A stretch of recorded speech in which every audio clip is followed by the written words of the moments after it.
তৈরি করলেন।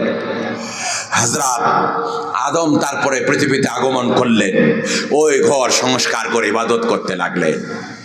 পৃথিবীর মাঝখানে মসজিদ, ওই ঘর তৈরি করার সংস্কার করার 40 বছর পরে আবার জেরুজালেমে গেলেন, ইসরায়েলে গেলেন, ফিলিস্তিনে গেলেন। হযরত আদম আবার একটা ঘর তৈরি করলেন, ওটা হলো পৃথিবীর দ্বিতীয় মসজিদ, মসজিদে আকসা, বাইতুল মুকাদ্দাস। নাম শোনেন না, শোনেননি? হযরত আদম কাবা ঘর সংস্কার করার 40 বছর পরে ওটাকে তৈরি করেছিলেন, মসজিদে আকসা।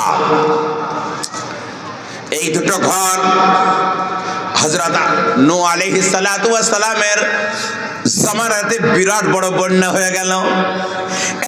বন্যা হয়ে গেল, পৃথিবীর সব থেকে বড় প্লাবন। যারা নৌকায় চড়েছিল তারাই বাঁচল, আর কেউ বাঁচতে পারল না, সবাই শেষ হয়ে গেল। 80 থেকে 86 জন।